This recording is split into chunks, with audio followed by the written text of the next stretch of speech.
This is a 2003 Ram 1500. A little bit JB Weld ought to fix that right up, right? But you pull the pan off. Wow.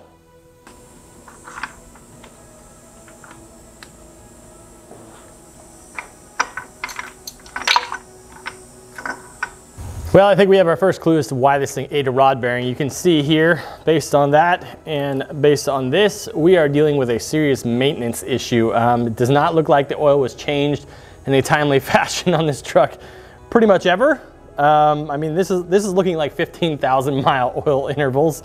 So it's pretty clear to me that that's what's going on here. This thing the oil just got completely cooked in this thing, and that's probably why it spun that rod bearing. Probably could have used about an additional 10 oil changes during the time that this all went down. Still, I want to pull these heads off and see if the heads themselves are salvageable. Kind of guessing not, with how much, you know, random junk was floating around inside the crankcase, but hey, let's at least find out, right? Guys, this oil is pure sludge. I mean, it's pretty rough. I mean, once your oil is essentially turning into a solid, that's really a bad sign. I mean, obviously, you can get away with something like this in the short term, people do, but this is what happens when you have extended maintenance intervals. Somebody was a fan of silicone. You don't need to do that. It's like, the thermostat has a rubber seal all the way around it. You don't need to throw a bunch of, oh my gosh, whatever, not important.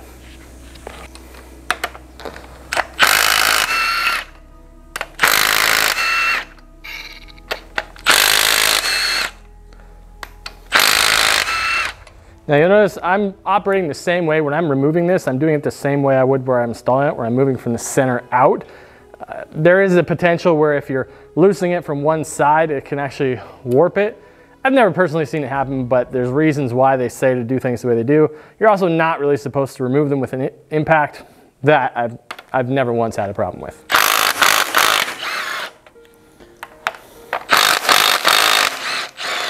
Oh my God, this sludge is disgusting. Oh, that came off pretty easy there.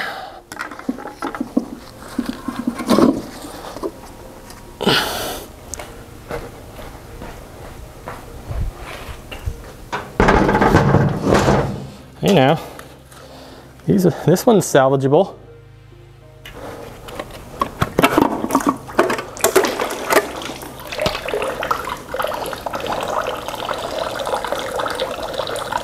I think we're gonna be okay here. I feel like our number 8 cylinder has some complaints.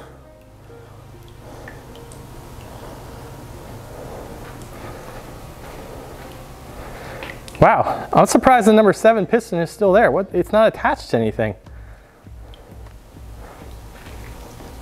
Oh, it won't move. Whoa.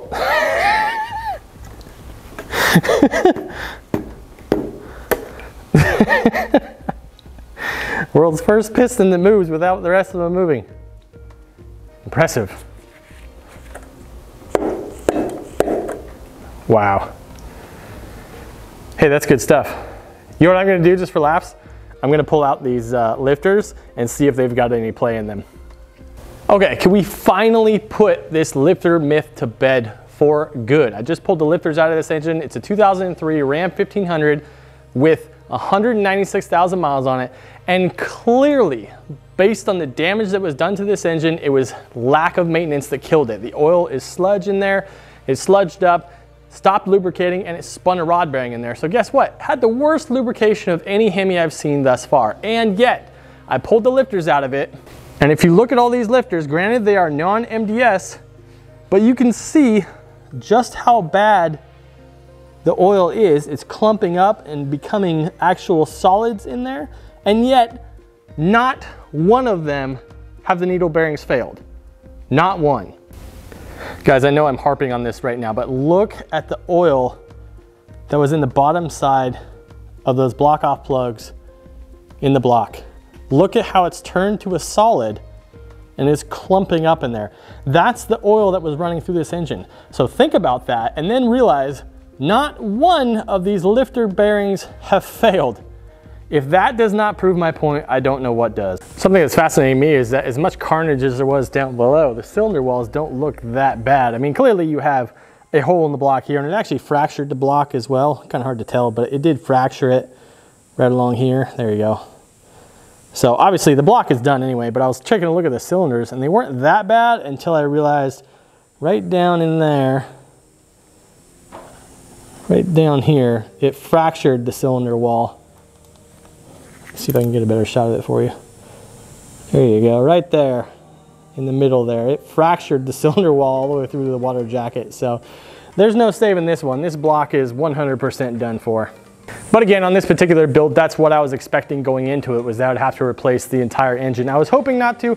You always hope there'll be some like silver lining there, that maybe it'll be okay and you'll be able to save it. Sometimes you can, not in this case. I mean, as soon as I saw that hole in the block, it was a done deal. But now we know exactly what happened here. We got a lack of maintenance, led to oil sludging up, which led to spinning rod bearings, which led to those rods coming right out the side of the block and tearing themselves in half. Pretty spectacular. Kudos to the previous owner. I love seeing stuff like that. So what we've got to do now is we've got to find a replacement engine for this thing. I'm going to run down to my old work, see what kind of prices and availability we got. All right, we pretty much struck out trying to find a OKQ style engine or something like that. They want crazy money for those things. They were talking $2,200 for a 180,000 mile Hemi engine. So that just wasn't going to work for me. That's not going to work for our budget. So as you can see here, I made it to the pick and pull yard. I found another 03 Ram right here with the Hemi engine in it. Got a few things pulled off of it, but nothing really that I need. So I'm going to go ahead and try to get this engine yanked out of here. We'll try to do this thing anyway, guys.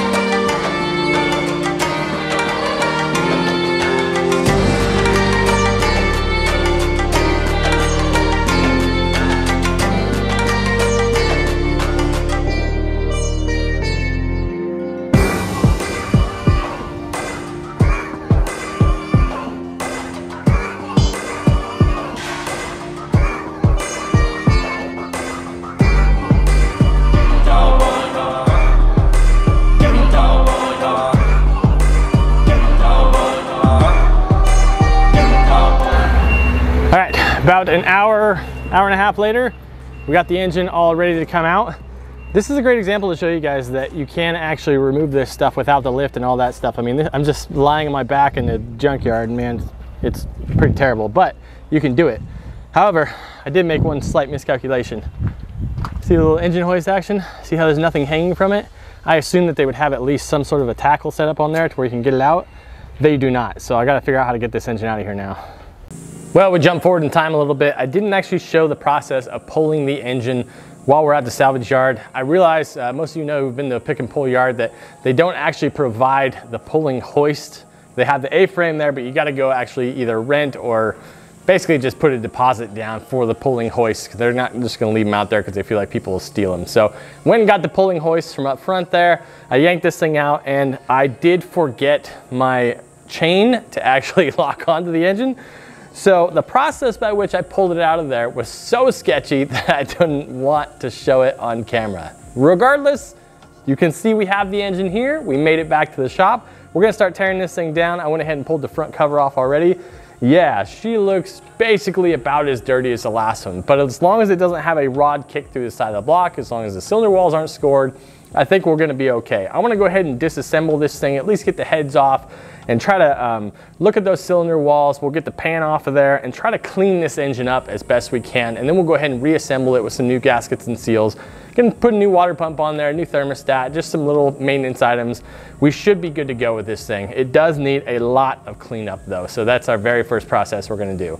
So let's go ahead and start taking this thing apart, and hopefully we do not find any catastrophic failure with our junkyard engine. Let's get into it.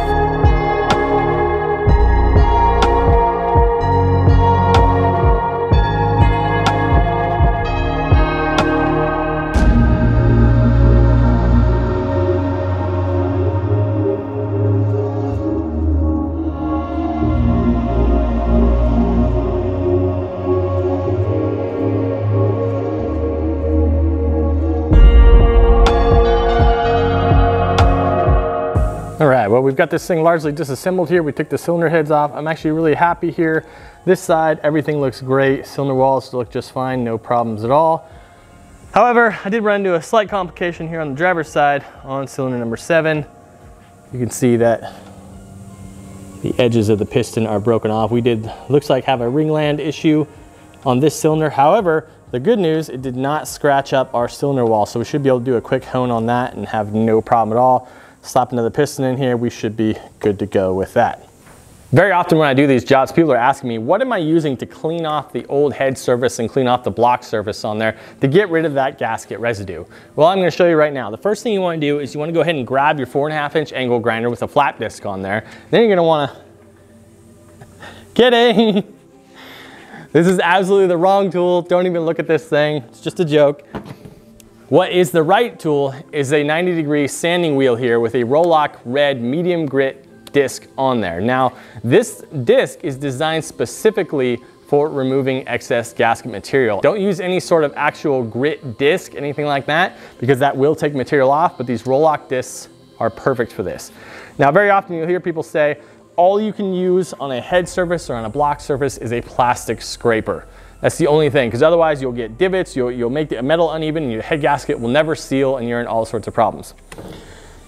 If you're saying that, I can guarantee one thing about you. You have never been a flat rate technician in your life, because there is no chance that you are actually being timed on a job and you're using a plastic scraper, because something like that will take you hours and hours to scrape away with this plastic scraper that in the end, I feel like doesn't even do that good of a job anyway. These Roloc discs are just fine. They are perfect for the job. I've been doing this for over a decade. I have never once had a head gasket come back on me for any sort of a leak issue or anything like that. It's fine. So I'm going to show you the whole process here of cleaning the surface here. Again, all we're trying to do is get rid of the gasket residue. That's it. We're not going any farther than that. And also, a couple of things to note if you are using something like this, make sure you're keeping the disc flat to whatever surface you're using. Don't have it at an angle, because then you do have the potential to dig into the metal.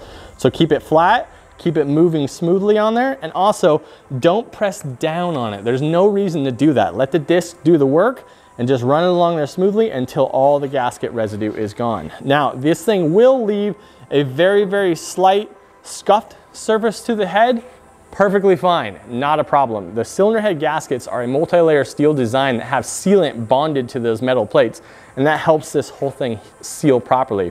That scuffed surface is not going to affect the sealing properties of that head gasket. Now, if you had waves and dips in it, obviously that would change things. So I would say that if you had an issue with overheating or anything like that, go ahead and have the heads taken to a machine shop, have them deck the heads, take off the top layer, make sure they're nice and flat again. However, if you're just doing a cam and lifter job and you had no reason to suspect the heads themselves are warped, there's no issue with just cleaning the head surface and reinstalling them. I've done it for years. It is something that Chrysler encourages us to do, because when we do this job under warranty, they will not actually pay to have these heads decked. They say just clean them up and put them right back on if you do not suspect any sort of overheating issue.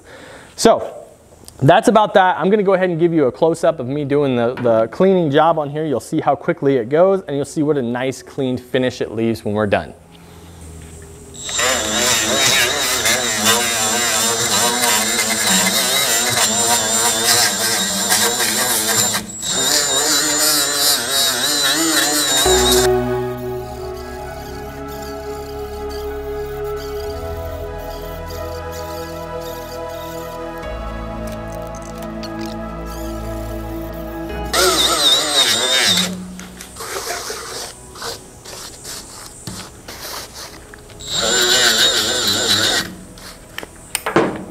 All right, so you'll notice here on this, after cleaning this thing off, you'll still have these marks here from the coolant passages. And again, you do not need to take all of the marks out from this head right here. These portions right here where the coolant passages are have actually been eaten away a little bit through electrolysis. And that's fine, because they're a sealed port right there. That's not going anywhere, so you don't need to get these perfectly clean.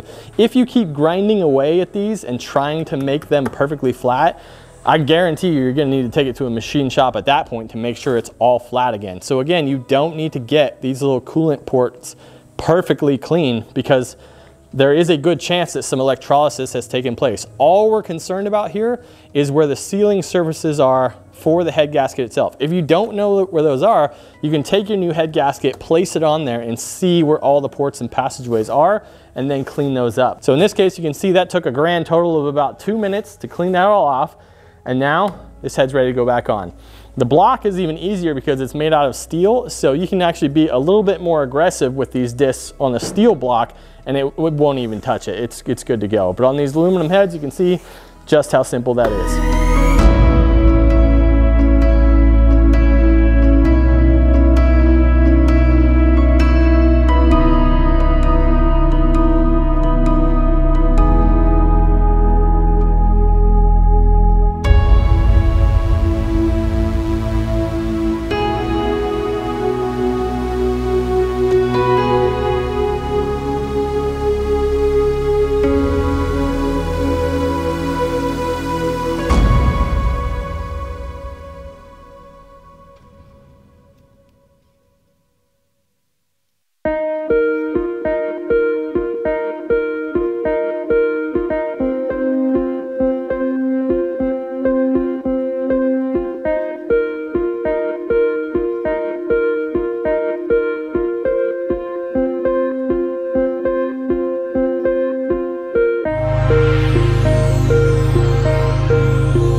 There it is, guys. We've got all of this engine torn down, so we know exactly what we're dealing with here. We saw we did have the one bad piston back here in cylinder number 7, but it did not score up our cylinder walls, so we're in good shape there. We have more pistons available to us because of that Chrysler 300 engine that we've got, so we can use one of those pistons. I'm going to be taking the other piston and rods out of this engine because we're going to be replacing the rod bearings and also putting new piston rings on there. And I'm going to go ahead and do a hone job on all of these cylinders, make sure it's all freshened up, ready to go. Now the cylinder head on this side looks just fine, no problems there. We can reuse that. Obviously new head gaskets, some new gaskets and seals for the rest of it. The only negative side that we're dealing with here is that I now have to clean all of these components, and that is going to take forever, and it's a huge pain. But really that's the idea behind this series, isn't it? Rather than paying for brand new components, if you just spend a little bit more labor, can you just clean them up and reuse perfectly good parts? That's what we're gonna do. I will say I probably will end up changing out these lifters for new lifters because we are here and it does have 200,000 miles on it, so it makes sense at this time to take care of stuff like that. So that's the goal. I'm gonna get over there to the parts washer and get started. Next time you see this thing, it should be all clean and ready to go back together again. But that is going to be it for this episode of the Cheap Hemi Challenge. I wanna thank you guys for always watching, always supporting. Do me a huge favor, hit that notification bell so you see the latest videos as soon as they come out. We'll see you next time on Reignited.